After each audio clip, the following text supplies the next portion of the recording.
Everyone. I'm looking forward to working with you this afternoon. Thank you for being here.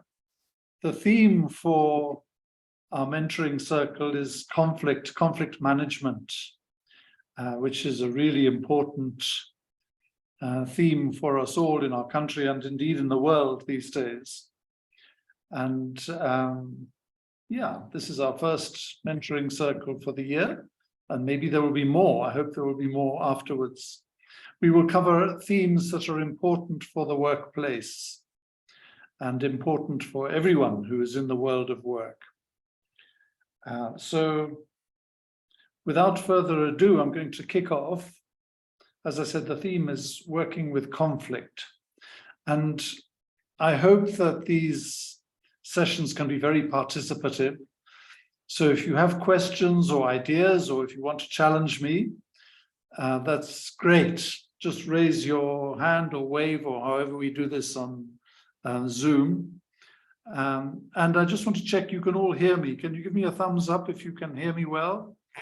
I just want to check that I'm coming through well. Welcome, Seppo. There's at least one thumbs up coming. Can you give me a thumbs up so that I can see that you can hear me? Or thank you, that's great. So conflict, it is something that we are very often afraid of at work. We try and avoid conflict as much as possible, very often. And maybe I just ask to start with, why do people try and avoid conflict or stay away from conflict situations? Any thoughts? Please participate. There's no wrong answer. You're not being marked here.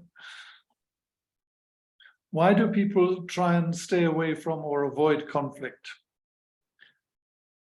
Yes, Rory-san, yes.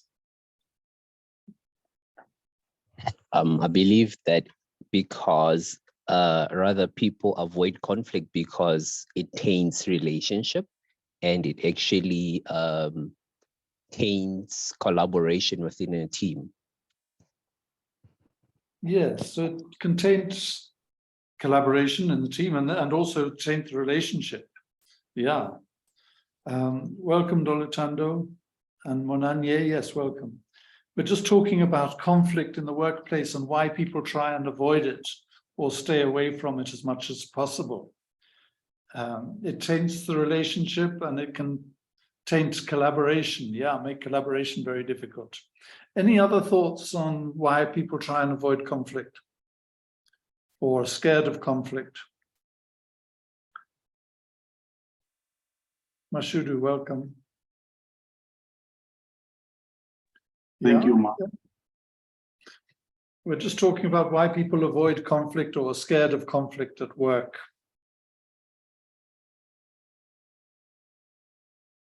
Because it is true that very often people are scared of it or try and avoid it as much as possible. You can think about your own experiences as well. Why do people try and, it's a real question I'm asking you, why do people try and avoid getting into conflict situations? I think some they're probably scared of how they're gonna react to the situation. How, sorry? How they're gonna react to the conflict. How people are going to react. Yeah, and also if whether it's gonna jeopardize their work or not. Can jeopardize work, yeah.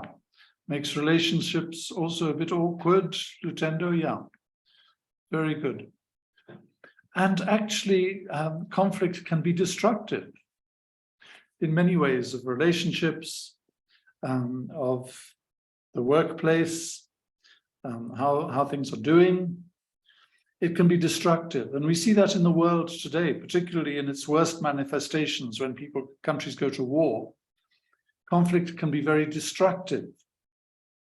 And so very often people try and stay away from it as much as possible or avoid it. The thing about it is that what we have to recognize is that there is always conflict. There is always some conflict because people have different views, different interests, different needs. So that is always going to create differences between people as they engage. And that potentially can become conflictive. But it is always going to be there. There is always some conflict, either above the table or sometimes underneath the table, or what people call sometimes the elephant in the room, the one thing that everybody is scared to talk about, but is very much there. These are conflictive situations. There is always some conflict. The real question is not whether or not there is conflict, but whether or not we manage it well. And the challenge when we talk about conflict management is to learn how to manage conflict well. Because if we manage it well, it does not have to be destructive. It can be, as we say sometimes, generative. So you can create and manage conflict in a way that is enabling and creative and solves problems and enables progress. So conflict in that sense can be generative and does not always have to be destructive. But what we have to learn to do is how to manage conflict well. Any thoughts on what I'm saying so far? I'll pause from time to time just to make sure that everybody's happy, that you're clear. If there are any questions. Yeah. Any questions about what I'm saying so far?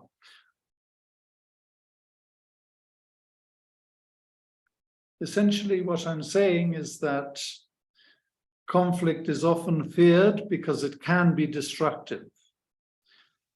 And if we manage it well and know how to manage it well, because it's always there, it can become generative and a positive thing to work with if we know how to work with it well.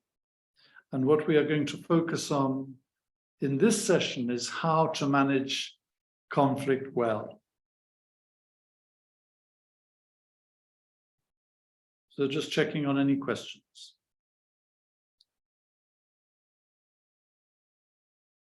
Don't be shy. I know it's the afternoon shift or the graveyard shift, sometimes we call it, but don't be shy because it makes it really good if it's interactive, and then we work with your questions as well. Okay, so what I want to do is, if you can see, maybe make my little screen here. If you go to view, top right-hand corner, if you go to speaker view, if you haven't already got it there, then you can see my screen probably larger than the other ones, I hope. So what I'm going to do is I'm going to work a little bit with the whiteboard behind me, a real whiteboard. I hope people can see here the grid that I've put onto the whiteboard. Yeah, you can see it. Okay, so you can even draw a little 2x2 grid if you want on a piece of paper for yourself. That could be a way to map this. We're going to map on this grid different ways of managing conflict. Different ways of managing conflict. So the first one that I'm going to share with you, if you go to the bottom left-hand corner of the grid here,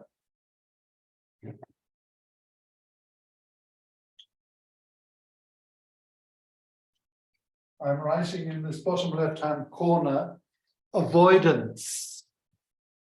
We talked a little bit just now about avoiding conflict. And the first thing I would say about avoidance is that it's not always bad. It's not always bad to avoid conflict.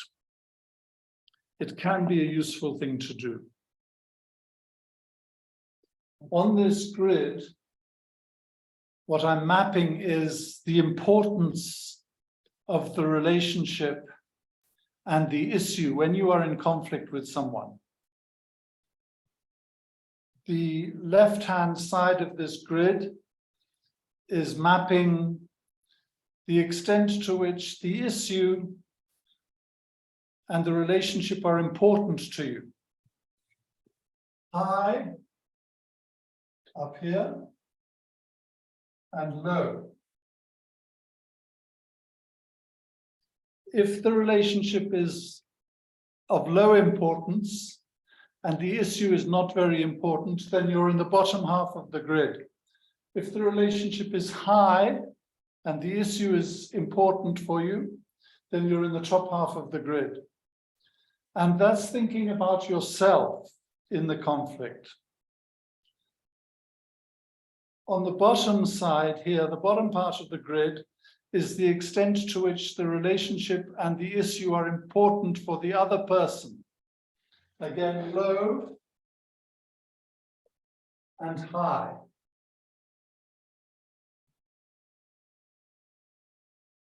So what I'm saying here with avoidance being a good strategy, this works if the relationship and the issue are not important for you and probably also not important for the other person. Then avoidance is a good strategy to use.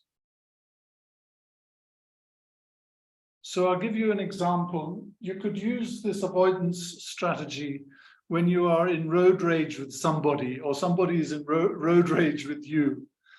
When you are fighting with somebody about something that happens at the four-way stop, then avoidance is a good strategy to use, because the relationship with the other person, you're never going to see them again, and the issue is not really important. It may seem frustrating in the moment, but the issue and the relationship are not important for you, which keeps you in the bottom half here, and they're also not important for the other person, so you're in this quadrant. Then avoidance is a good strategy. Drive on, forget about it. You're never going to see the person again, and the issue is not worth fighting about. So that's the avoidance strategy. And sometimes in those situations, it can be very useful. Any questions about that? Avoidance. I love it sometimes.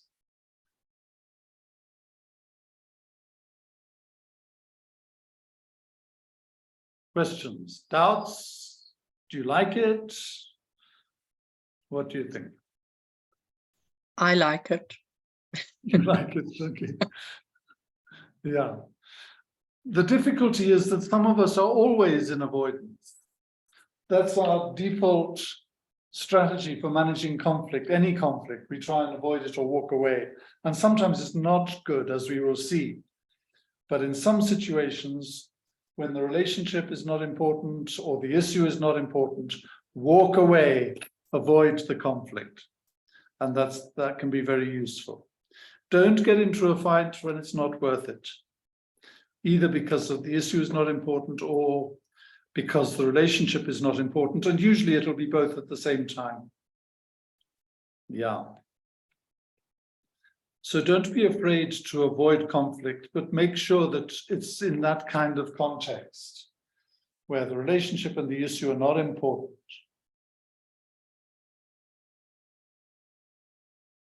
Mary Joy, you like it?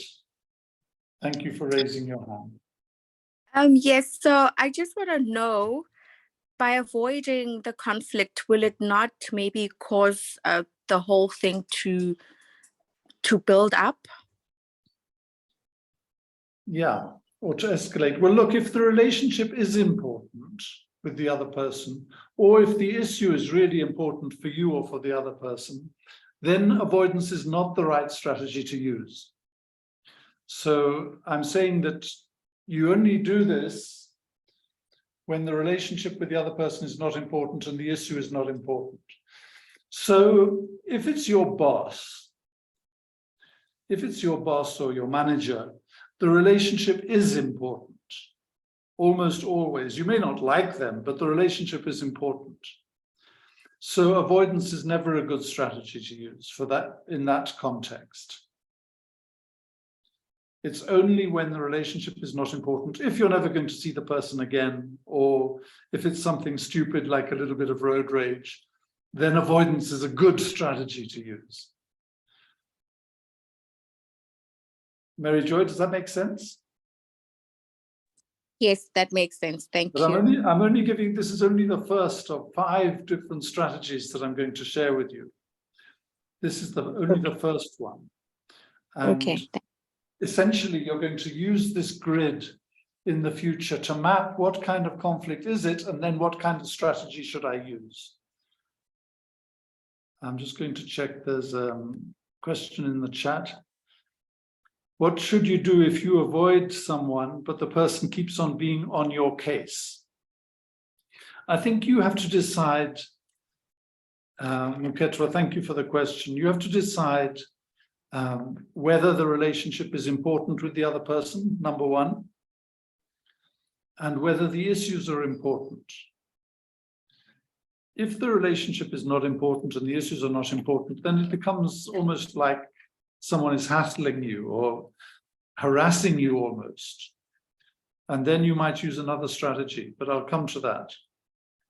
So it's a good question. But if the relationship is not important and the issue is not important, then as much as possible, try and avoid, walk away from the situation. Yeah. Okay, I'm going to come to the next square on the grid, which is the top left square. And this is what I call the win square.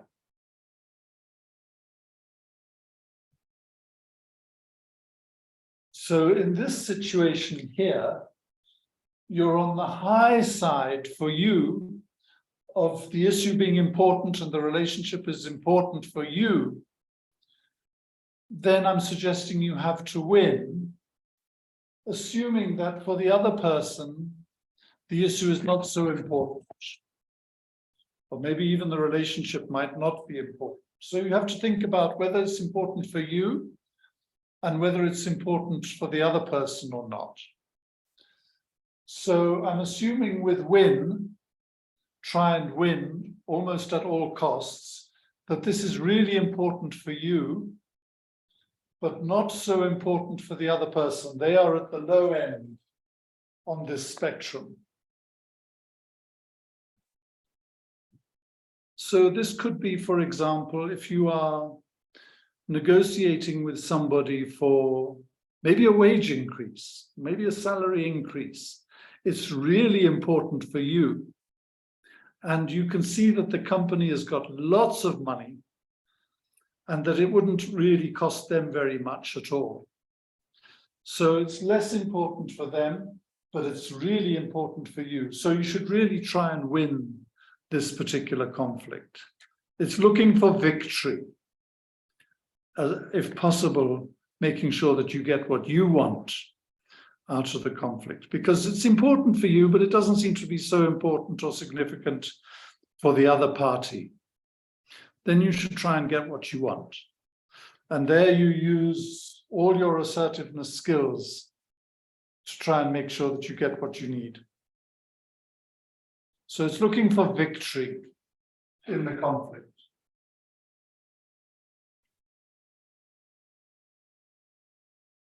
And sometimes that's important to get what you want, because if you don't get what you want and it's important for you, then you can store up anger or resentment, which can come out at another time, sometimes in more destructive ways. So there's a time to see if you can win what you want to get. Maybe I'll just share the other strategies as well, and then we can take some discussion. If we move to the bottom right-hand square here,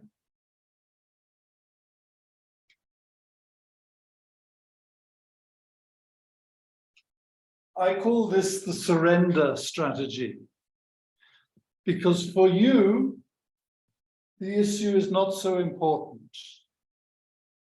And the relationship may be less important as well. But for the other person, it seems to be very important. They are at the high end of the spectrum.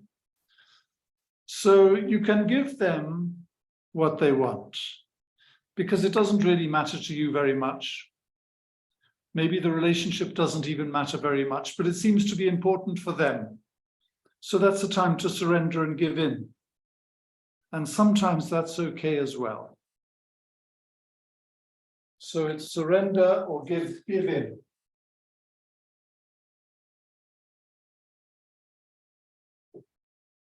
As you'll see, it's the diametrically opposite square to the win and the victory one. So you're giving them the victory because it's important for them and it's less important for you, so you surrender.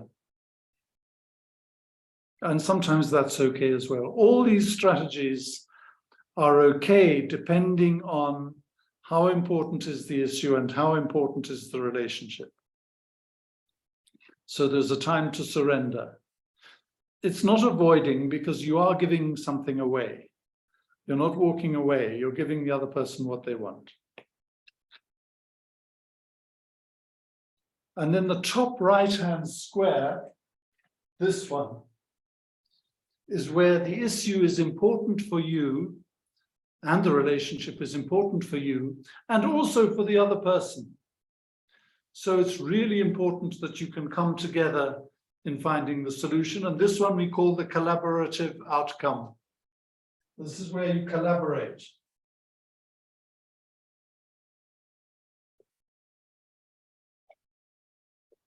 And particularly, this is where you have to sit down and talk with the other person to try and reach a mutually acceptable agreement and something that keeps you both happy. That's the collaborative strategy. The relationship is important, the issue is important for both parties. So there's no walking away, there's no surrendering, there's no giving in. It's about listening to each other well and finding a collaborative outcome. High relationship, important issue. You go to that square. And by the way, this way of thinking around conflict is what we use when we train people in conflict management. And it is what is used in international diplomacy, sometimes not very well, for negotiating conflict at an individual, at a country, and at an international level. This is the framework that people use for mapping conflict. So you can find this on the internet. You'll find it in all the good conflict management textbooks. So if you find yourself in a conflict, then the first thing to do is to say for yourself, how important is the issue and how important is the relationship for me? And also try and think about for the other person as well. Is the issue important? Is the relationship important for them as well?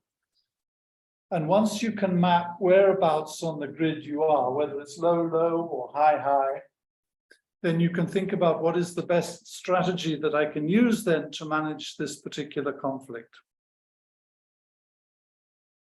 Yeah, so this is conflict 101, by the way, managing conflict. Okay, maybe I'll just stop for a minute and ask questions again. Any questions?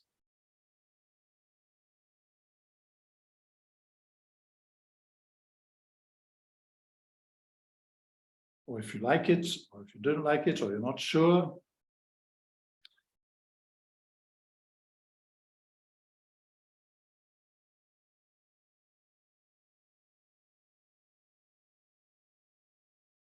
Questions? I'm comfortable with silence, as you can see.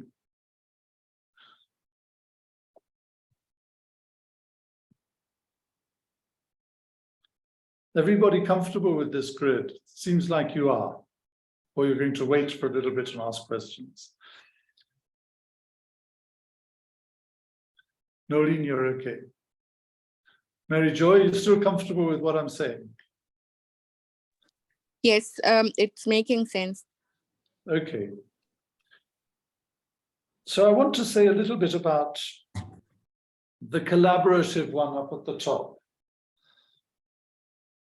This is where relationships are important for everybody involved, and the issue is important. And in many workplace situations, this is where you should go as much as possible, because generally at work, the relationships with your colleagues are going to be important.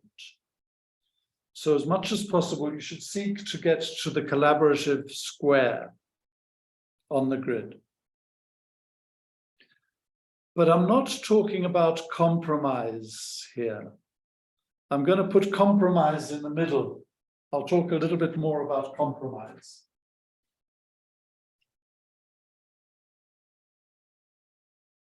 I just want to see, Lutendo, there's a question from you, I think. Yeah. What happens when you are new to the team? I would still use the same approach, yes, even if I'm new to the team. Try and use the same approach. In other words, don't remain silent, or don't just try and avoid conflict because you're new. You should always try, I think, particularly if you are new, because the relationships are going to be important for you. So as much as possible, I would try and get to the collaborative place. And as I said, I'm not talking about compromise. Compromise I put in the middle somewhere.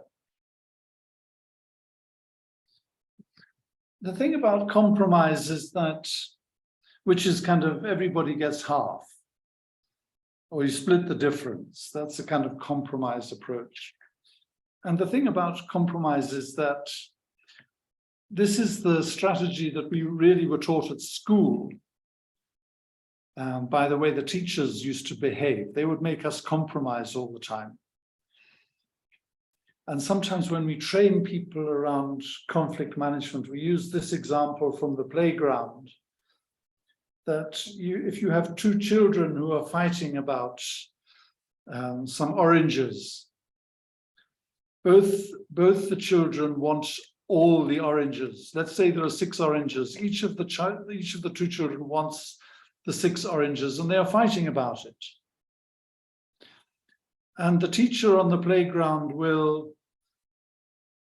because playtime is coming to an end, they want to get the kids back into the classroom, so they'll say, you have 3 each, and split the difference. 3 oranges each. That's a kind of compromise solution. It's a compromise. But it leaves both of the children unhappy. The conflict is not really resolved. It's quick and it's easy, and you get the kids back into the classroom, but it doesn't resolve the conflict. And the example we use in training people is that a mediator, or someone who's trying to really resolve the conflict, would come along and say to each of the children, what do you really want?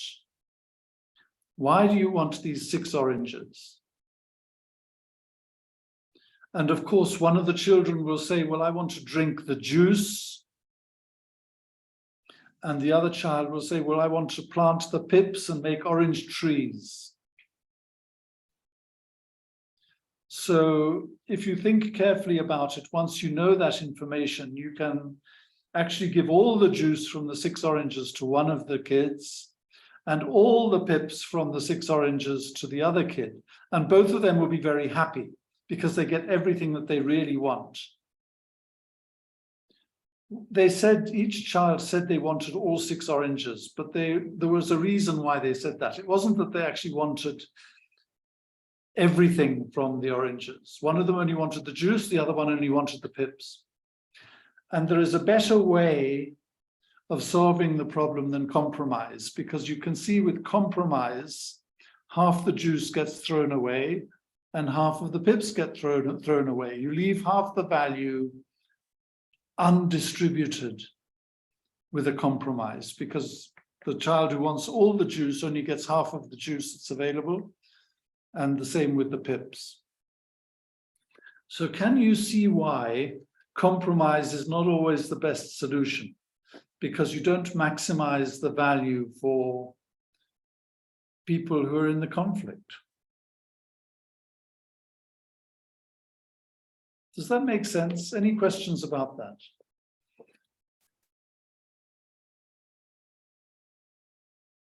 I call it the danger of compromise sometimes.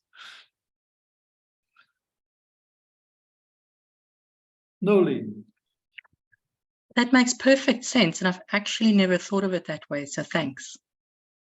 Yeah, you potentially leave value behind, and everybody walks away a little bit unhappy because they know there could have been a better outcome. And the thing about it is that in a collaborative process, because the issue is important for both kids here, one of them really wants all the juice, the other one really wants all the pips. And the relationship somehow is important because they're in the same class.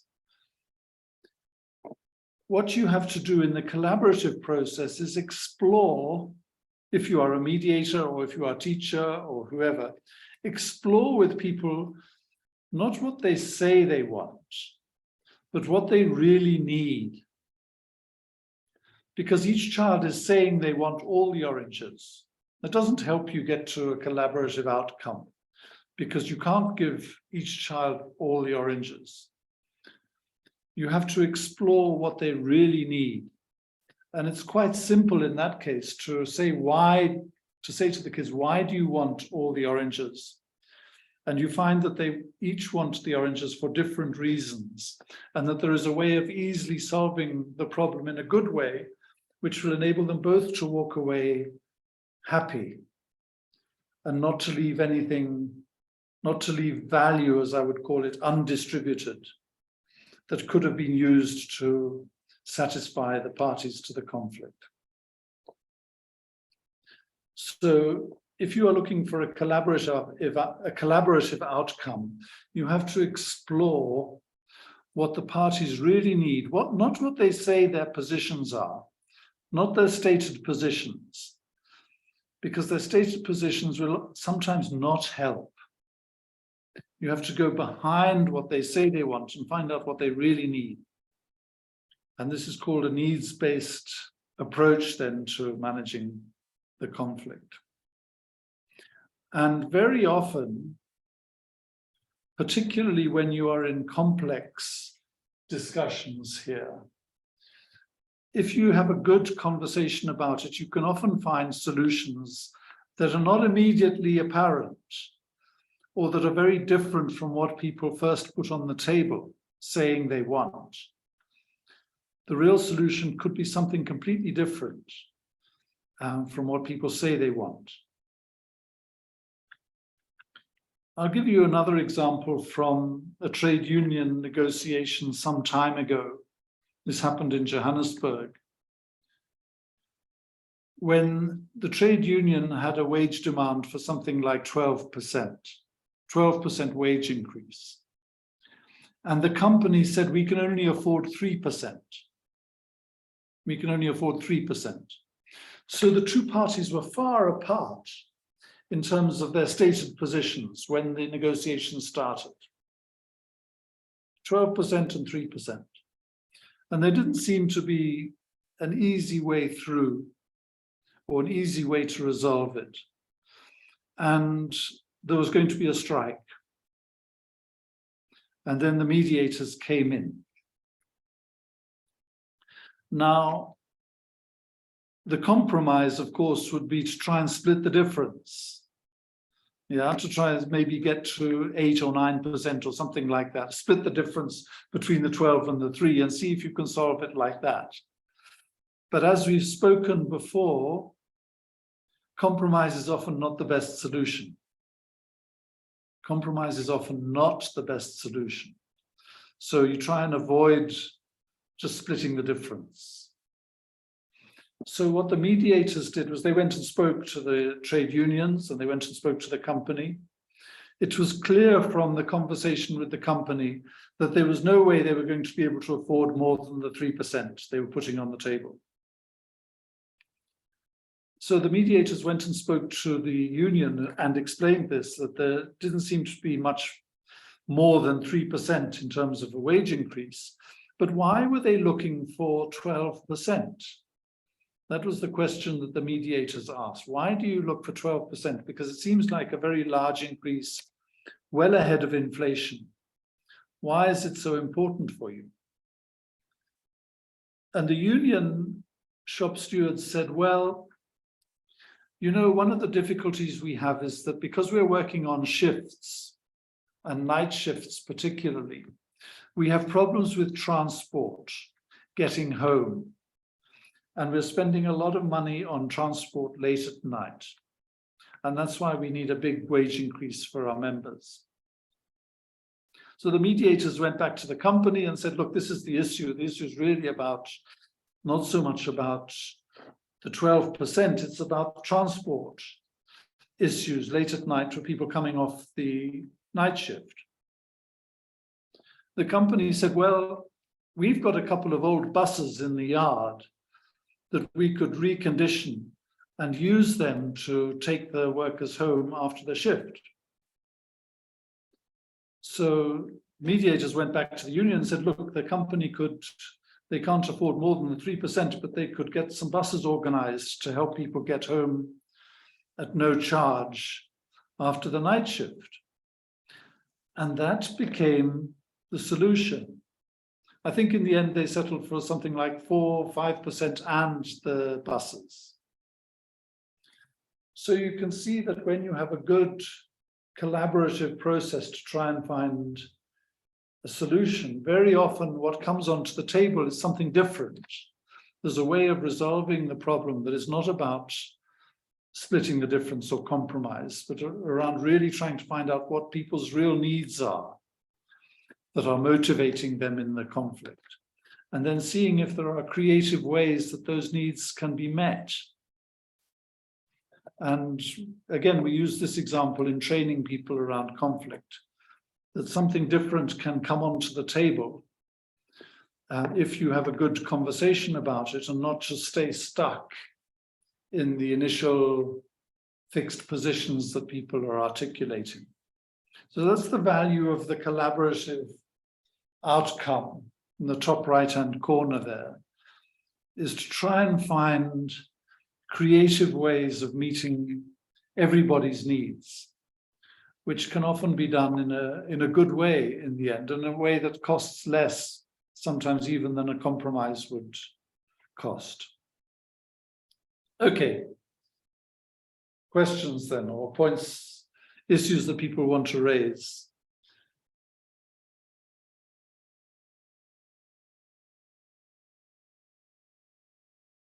Lutendo, can you see how this works?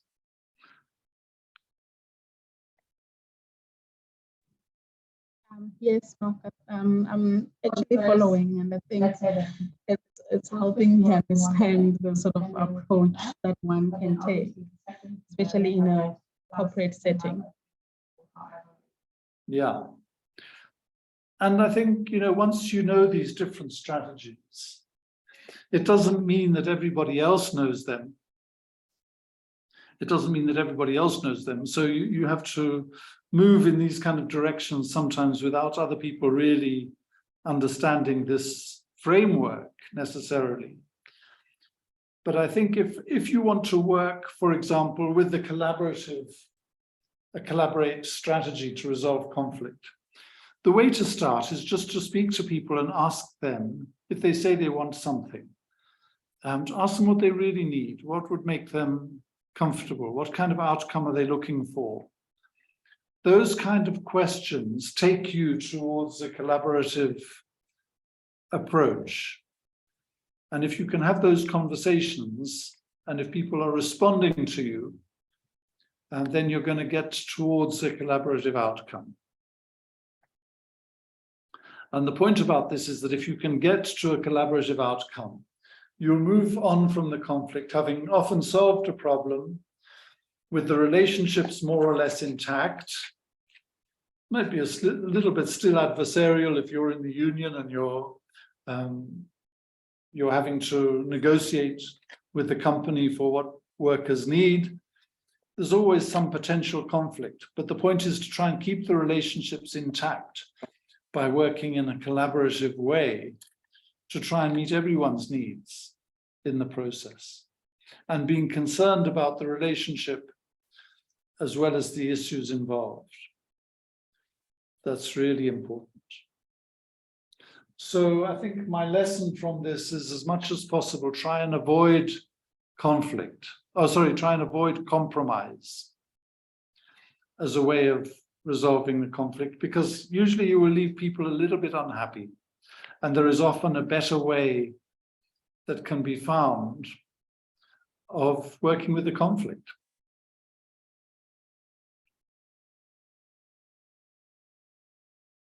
Questions?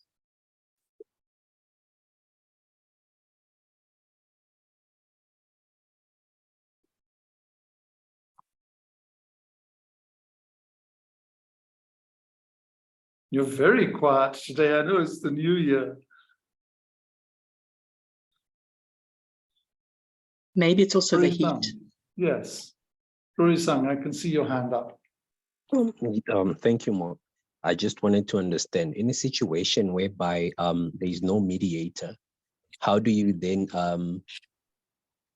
move around the situation? Let's say, for example, like in a scenario you just explained, your senior manager or line manager would rather be the individual who would best mediate the situation, given that it's a situation between you and your colleague.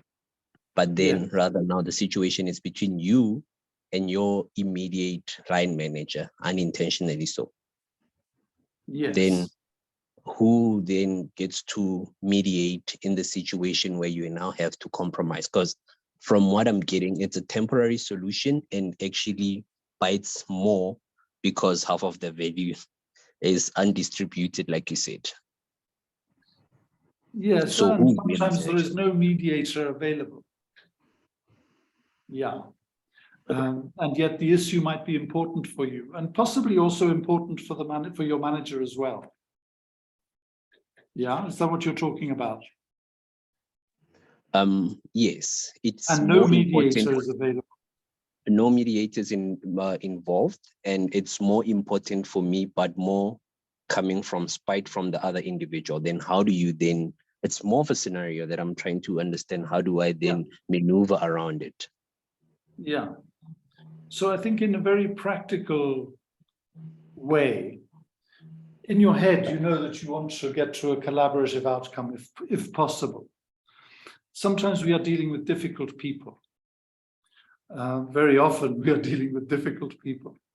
Exactly. So I think that what I would try and do is try to, if I was dealing with my manager, try to get as good an understanding as I can of what the manager is looking for. Maybe why they are being a little bit unreasonable or impatient or something like that. From my perspective, to try and understand those things. So almost put yourself into the shoes, if you can, of your manager. And if you can, in a conversation, explore those things. Why is this so important for you, Mr. Manager or Mrs. Manager? Or what would you really like to get out of this? Or what would be a good outcome for you? So not to think so much in terms of what you want, but to try and find out what your manager is looking for. It may sometimes be a bit unreasonable in your mind, but you might actually learn something about what is important for your manager. And then to see if there is some way that you can meet your manager's needs in a way that also could work for you. And this is really important because most of the time there is no mediator present. So to use it as an opportunity not to just think about what you want or your needs, but to explore and try and get a better understanding of what the needs are of the other person. What do they really need? And you do that by engaging with them as much as you can. Oh, and fair then enough. try and think about how you could meet those needs. I'll give you a kind of fairly simple example of something that could happen. Your manager comes to you, as they often do, at the last minute and is demanding that you complete a report by 5 o'clock, for example. This could happen. And for you, this is really inconvenient because you've got other things on your agenda. And it would be really difficult for you to do a good quality report by 5 o'clock. So if you want to avoid or surrender, you could do that and give in or just do what your manager says. That's really surrendering or giving in or avoiding a conflict. But you will build up resentment and a little bit of anger maybe, so it doesn't really help. You need to get, if possible, to a collaborative outcome here. Relationship is important, and the issue is important because it's annoying for you and your manager is demanding that it get done. So I think I would go to your manager and explore and say, look, it's really difficult for me to do a good quality job by 5 o'clock. And I would explore options. So you could say, for example, is there somebody else who would maybe be able to do a better job in the short term for you by 5 o'clock? Or you could say, could I get it to you at 8 o'clock in the morning instead, or 9 o'clock tomorrow morning? How would that be? So you can make what's called a counter offer or a counter proposal to what your manager is demanding. And very often you'll find the manager might say, oh yeah, I can work with it tomorrow morning, it's fine. Or they'll say, yeah, I can ask somebody else to do it because there's somebody else who's got a bit more free time at the moment. So that's called the value of the counter offer. But you're exploring what the manager really needs. Does he or she really need it by 5 o'clock? Probably not, because they're not going to do much with it by 5 or just after 5 o'clock. But maybe by tomorrow morning it will be fine. So as much as possible, try and explore what the other person needs and what is important for them about getting this report done. They might say, I don't really care about the quality. I just want something on my desk because I've got to submit something to my boss, and just produce anything and it's fine. And then you don't have to worry about the quality, at least, or taking so much care as you would perhaps normally do. Does that make sense, Roy? No, yeah, it does make sense. So to take yourself a little bit away from what's important for you and try and find out what's important for your manager becomes important. So if there's no mediator, it would be best for me to actually, wouldn't say stand up for myself, but to try, like you say, rather go through the counter offer of trying to negotiate my way out of it. Yeah, you negotiate. You might have to still do the report, but there might be some flexibility on the deadline.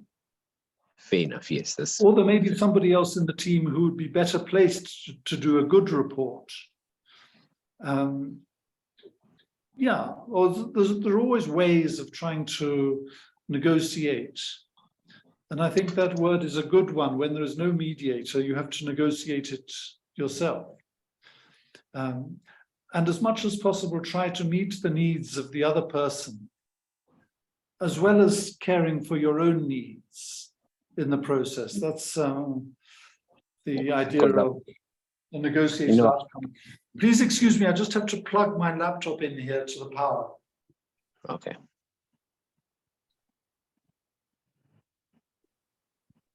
Yeah, I'm plugged in now. Does that make sense, Roy-san? Yes, it does make sense, because I'm coming off from an empath point of view. Then when you feel like you don't know what to do, how do you then approach? Because in most cases, especially in corporate, people tend to take advantage because you actually reach out more and you're more willing, or rather you're more at their disposal for anything, and then they take advantage and you cannot actually say anything or rather negotiate your way out. And you feel you get clouded. Negotiation is always in this collaborative here. When this collaborative one is always a negotiation, or sometimes if it's a really difficult conflict, you might be fortunate to have a mediator. Essentially, though, if you can understand this grid, these different strategies, you can become the mediator without people actually knowing it by using the appropriate strategy in the appropriate situation. Yeah. And so it's about negotiation skills. It's about being assertive, standing up for yourself and your own needs, as well as the needs of the other person, even if they are difficult. If you are able to negotiate and sometimes making a counter offer to what you are being demanded to do, making a different proposal, sometimes that can be very effective and also improve the relationship, because the manager will think, well, you know, working with Rory Sang is fairly straightforward. He says what's important for him. He helps me produce good quality reports for my manager because he doesn't just rush them to meet my silly deadline and so on.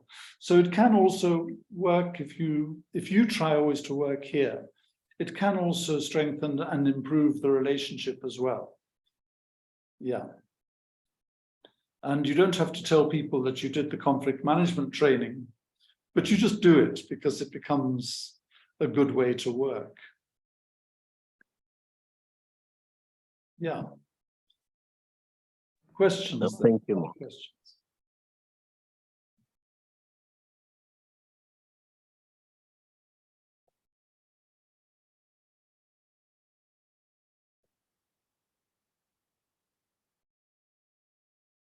Hey guys, this is 2023. We are learning here. So good learning happens when we ask good questions. I think I'm going to make that the motto for this year, guys. Maybe we'll have a session on working with questions, Noreen, at some point. Yeah. Okay, let's, maybe what we'll do is we will quickly rehearse then what we've done here. We'll go over the ground that we've covered and just check again if there are questions that anyone has around which strategy to use and when to use it. So we started really by looking at the avoidance strategy and recognizing that avoidance is sometimes okay. When the relationship is not important for you and probably not important for the other person, and the issue is not really particularly important either, then it's a good strategy to walk away and avoid conflict. So you don't want to get into a big fight with somebody at the four-way stop when there's you feel a bit angry with somebody because they cut in front of you. It's not worth it. Avoidance is the best strategy. You're never going to see that person again, and it's not important. It's not worth the stress. So avoidance in that situation can be very valuable as a strategy. Just walk away, leave it. Let the other person have the heart attack, but don't take on the stress yourself. So in any situation where the issue is not important and the relationship is not particularly important either, someone snaps at you for no reason in the shop, or you jump in front of them in a queue, or they jump in front of you in the queue, somebody is snapping at you or getting upset, it's not worth it, guys. Avoid conflict, walk away. Any questions about that? Do you get that one? Thumbs up, people, you like that? Give me a sign. Yeah. Okay, Sako, you're happy with that one? Yeah. Jesse, very good. Thank you. We didn't spend so much time on the win strategy, which is the top left of the grid. This is where the issue is really important for you. Maybe the relationship also is pretty important for you, but it's not being taken seriously or doesn't seem to be very important for the other person. They don't seem to particularly care what happens. Doesn't seem to be very important for them. So this is a time to try and win what you want. Maybe redoubling on your request, maybe trying to be more and more assertive, insisting that you get taken seriously. But as much as possible, try to get what you want in this situation, particularly if the other person doesn't seem to be particularly bothered. It doesn't seem to be particularly important for them, but you're feeling that you're not being taken seriously. Assertiveness skills also are very important here. Sometimes, if it's a particularly difficult issue or workplace issue, this is where you might try and escalate a conflict to a human resources committee, or if it's an issue of harassment or something else that's going on, issue of mistreatment, it's really important for you, and the other person doesn't seem to care, then you might escalate it to another committee, or go put it through some kind of disputes procedure or something like this. But to try to make sure that you get what you want is important. And it's not just being selfish, it's about caring for yourself and feeling uncared for by the other, or even abused sometimes by the other party. Then you can escalate. Try and use the procedures that might be available to try to win sometimes your rights in that situation. That's really what I would call win if you possibly can, or win at all costs, because it's a really important issue for you and they're not being taken seriously by the other side. Yeah. Win. And it's okay sometimes to take that approach. The bottom right-hand corner of the grid is the surrender option, give in. And that's where the issue doesn't seem to be important for you, and the relationship doesn't bother you particularly, but it seems to be important for the other person, so you can give them what they want. Give them what they want, because it may be low cost for you, and it improves the relationship because they go away happy. So surrendering, giving in, is also sometimes a good strategy.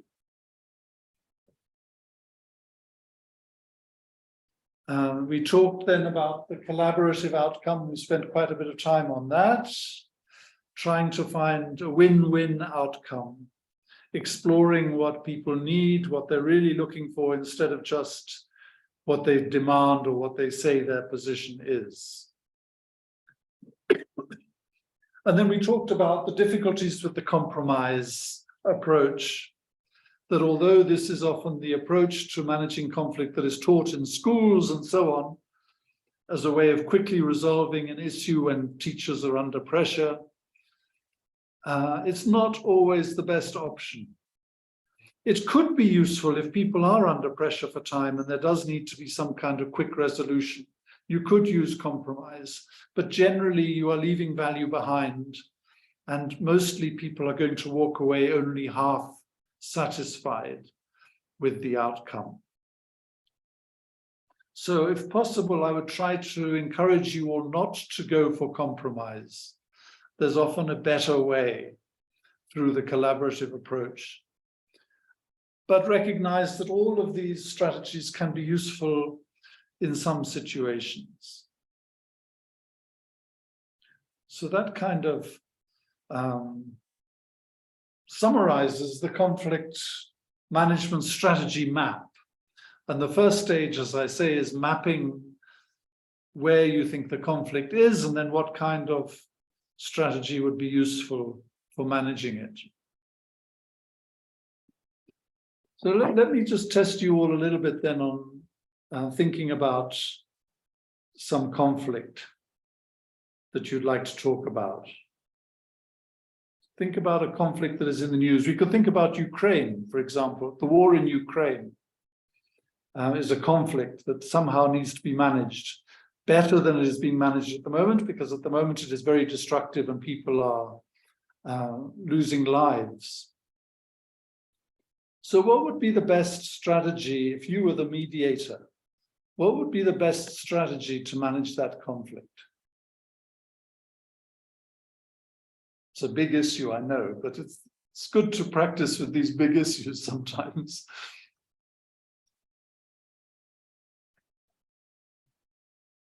If you were the mediator, what would you do if you had to solve the war in Ukraine? Be brave, guys. Come, this is a big issue and people's lives are at stake. So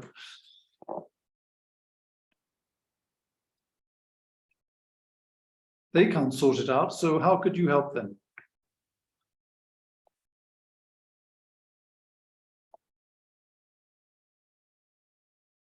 War in Ukraine.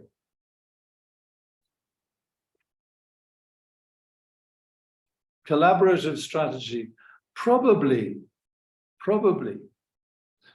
Mary Joy, thank you, to try and get to a collaborative strategy. What would that involve? What would the first steps be?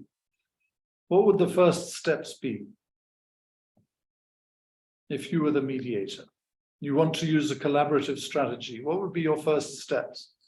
My first steps would be to, talk with the two parties and just get to just to explore what they really need, what they both really need. Yes. And then, yeah. To find out what they, not what they say they want. Yeah. Not what they say they want, because that's not going to help you. But to try and find out what they both really need, exactly. And you might do that separately. You're not going to have them in the same room yet.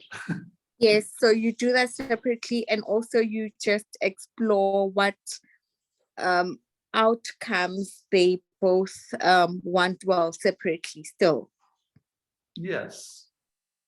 And I would imagine it's a good example, as are many of these international disputes or wars, which are failures of diplomacy, really.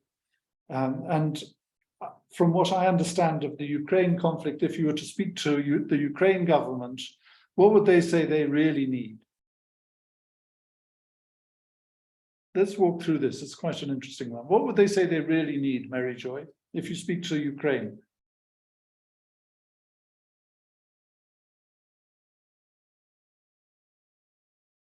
Or anyone, what would they say they really need?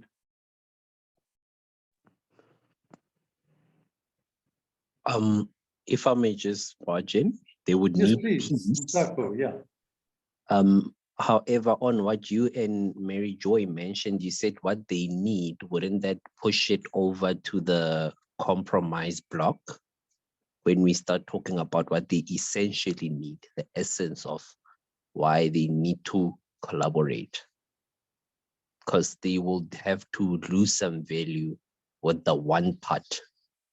Maybe, but at least what you're seeking to do is to get to a collaborative outcome that everybody can live with, if possible.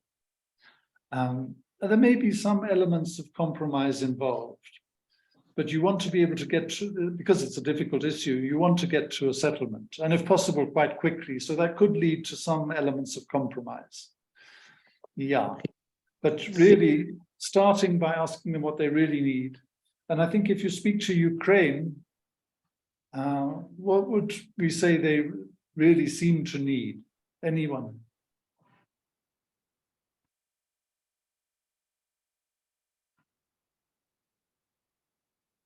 Okay, well, they want, probably, from what I've heard, they want to get all their territory back. Yeah, they want to get the whole of Ukraine to be Ukraine again, and all the Russian soldiers to leave, and to have peace on that basis. That would be probably what they would say they would really need. Humanitarian aid? Sorry? You said military intervention as well as humanitarian aid. Maybe, yes, maybe some humanitarian aid as well. What would the Russians say they really need? More difficult, maybe. What would the Russians say they really need?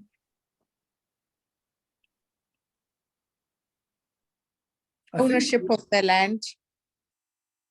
they might say that, or they might say they want to have some areas of Ukraine that are Russian speaking or something like that. But I think probably if they're being honest with you and if you probe them, what they're really afraid about is that Ukraine becomes part of NATO and completely aligns with the West. I think that's one of their big concerns.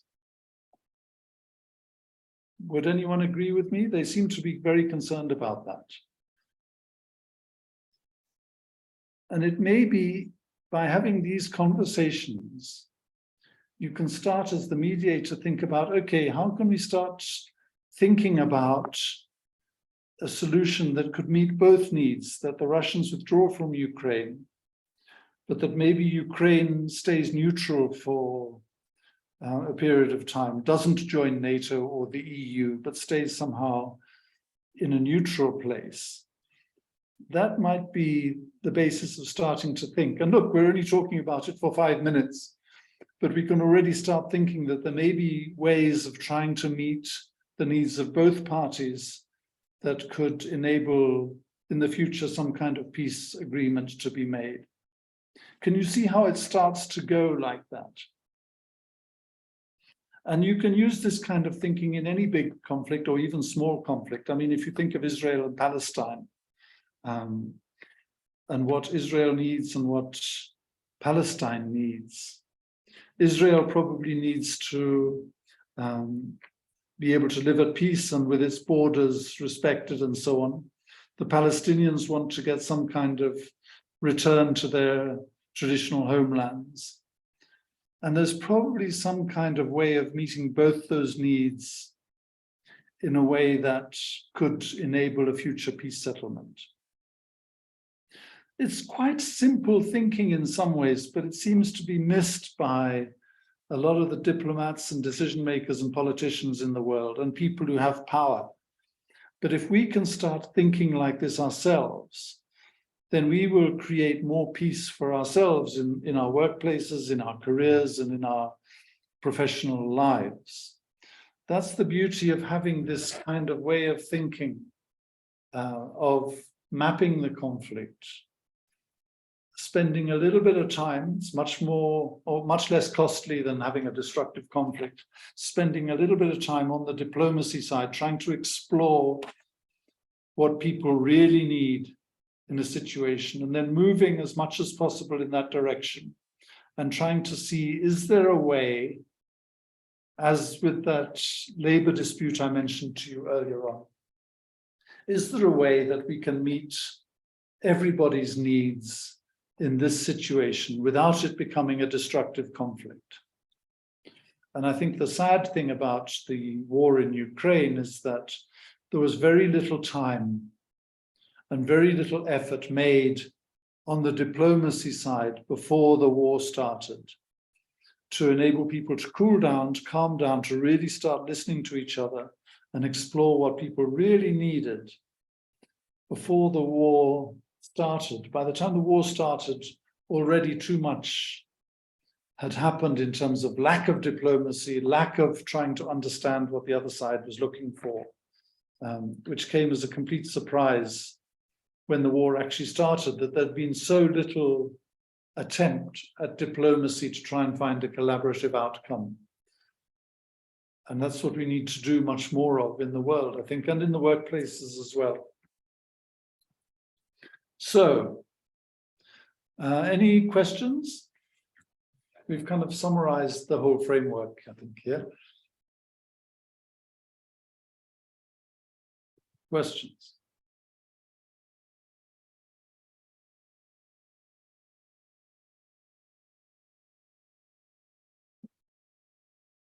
Does it make sense? Yes, it does. Yeah, you like it. I think for those of you who maybe came a bit later, if you didn't get the whole framework, you can look up on the internet conflict management strategies. And very often you will find references to this way of thinking around mapping conflict and then what is the appropriate strategy to use. And I think if you can start to internalize this way of thinking in terms of how you are going to manage conflict in your professional lives, you will find it's an invaluable skill to have for the workplace. So I would really encourage you to practice this way of thinking as much as possible. When you are faced with a difficult or conflictive situation, ask yourself, how important is the relationship here? How important is this issue? And then what is the most appropriate strategy for me to use to manage the conflict? And if you can get to a situation with other people where you all use this way of thinking around conflict, then you'll find that it can almost become generative and something you can get to the point when you can welcome conflict because it's generative in the long run. You can get to the stage where let's have a conflict, people, because it can be so good to problem solve around what's really going on. So conflict then becomes generative rather than destructive. So you almost seek out conflictive situations and then try and manage them well. It can be really good when you get to that point. So you can think, I don't know if anyone has a particular conflict that they would like to bring up or share or ask me about. If there's a particular conflict that you'd like to discuss or get a view on, you can do that. And if anyone wants to have contact with me or discuss a particular conflict they're engaged with, you want to discuss it privately, you can get in touch with me and I'll give you my best shot at what would be a good strategy to work with it. Yeah. Okay, and I think we're probably coming to an end. We set an hour and a half for these sessions, but I'm just wondering if anyone would like to share any particular takeaways or learnings from our session today. That would be really good to get some key learnings identified. If anyone would like to share them. Don't be shy. We are all in the learning business.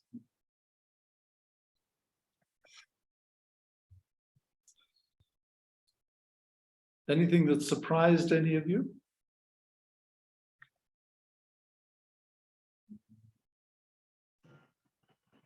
Yes, Mark.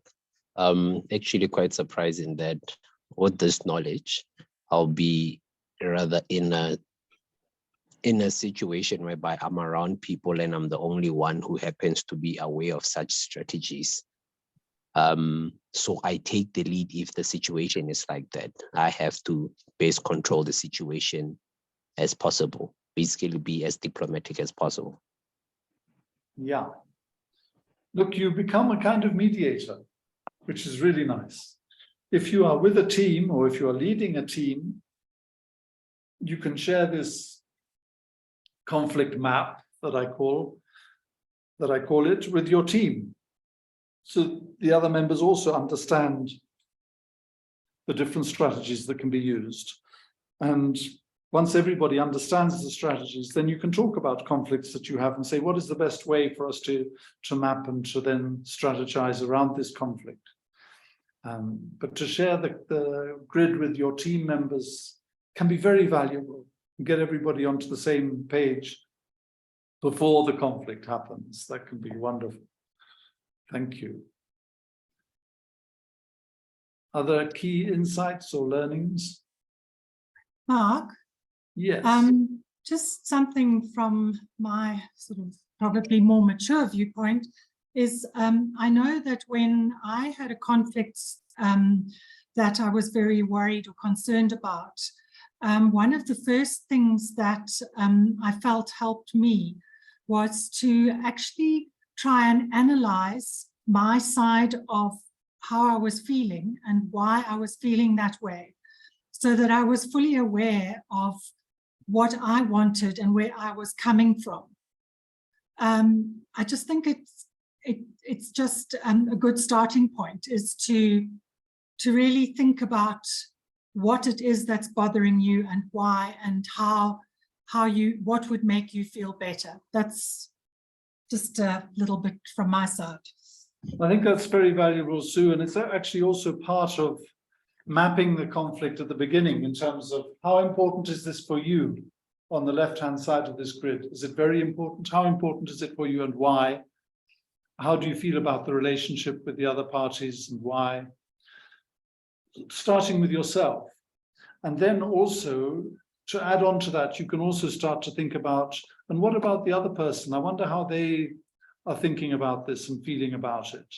To try and step into their shoes is also important. And if you can do that, then you can easily map what is a good strategy to use. Thanks, Sue, that's great. Other reflections?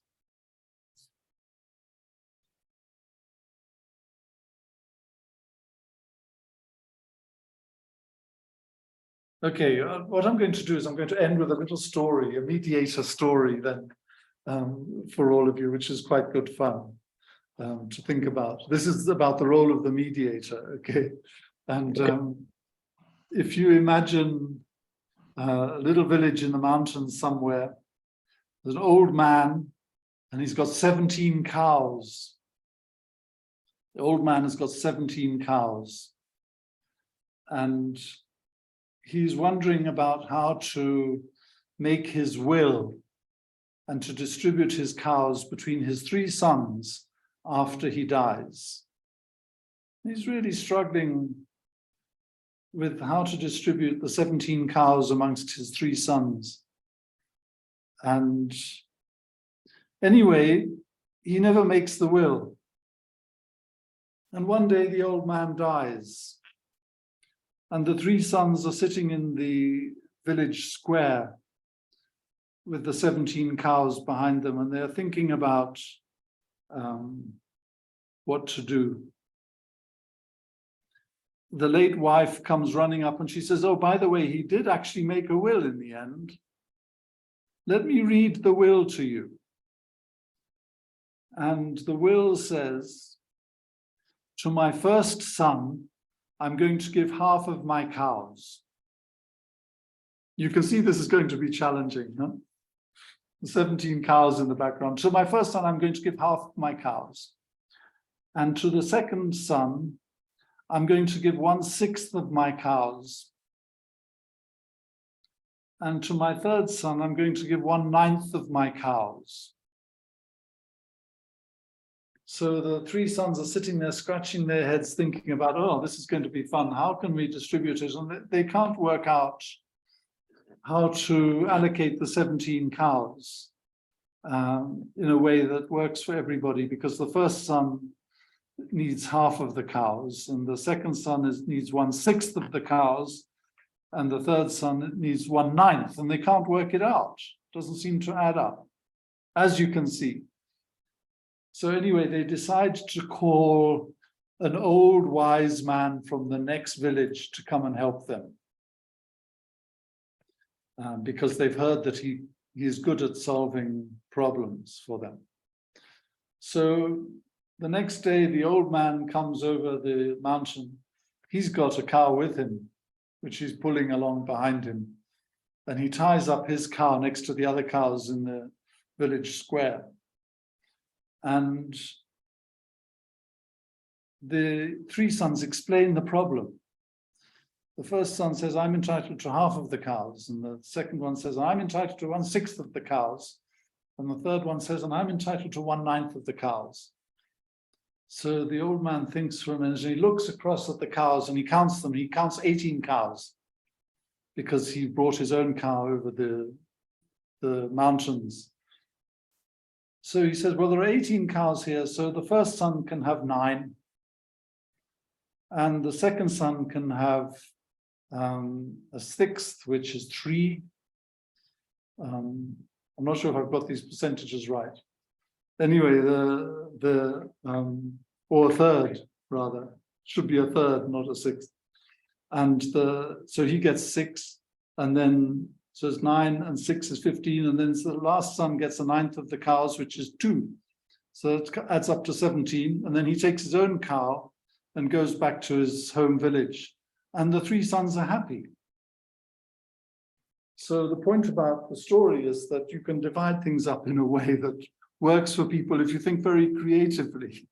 They didn't all get exactly the half and the third and the 9th, but more or less they got a solution that they are happy with. And that's the value of the mediator. Sometimes the mediator brings something to the table that can help people to solve a problem in a way that works for everybody. That didn't occur to people in the beginning, because in the beginning they would have started killing cows and that wouldn't have worked. So I just thought I'd share that little story with you all. Guys, it's nearly 2:30. We're going to finish now. Unless there are any final reflections, just checking, we're going to check out. Any final thoughts from anyone?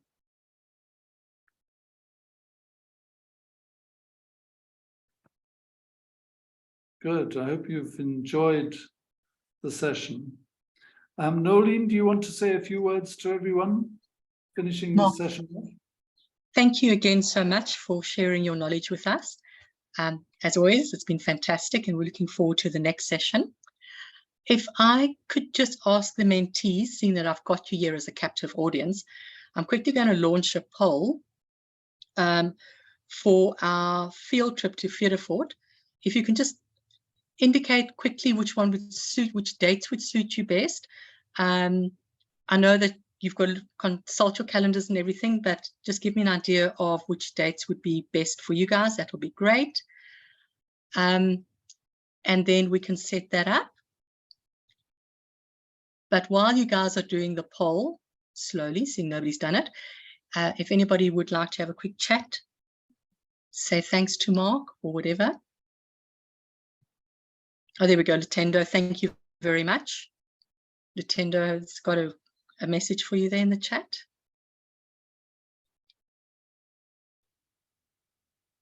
Maybe also good will be to, if you enjoy these sessions and you would think about other topics or themes that would be useful for you in the workplace as young professionals, if you would let Nolene know, that will help us think about future topics that we can cover in these sessions. That would be really great.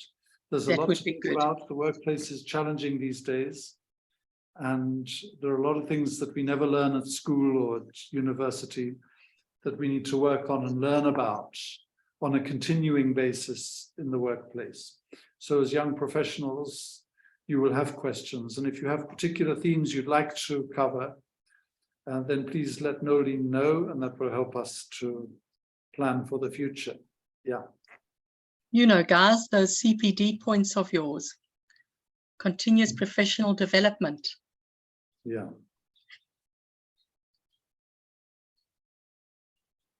Okay, Mark. 7 out of 7. I think that's about as much as we're going to get. So I'd like to thank you again, Mark. I'd like to thank everybody for joining us today. If you're in Joburg, it is sweltering hot and we have no power and we have a tiger in the street. So it's pretty hectic here. But thank you very much for joining us. Thanks very much, everybody. All righty. I'm going to end the meeting now. Thank you. Thanks.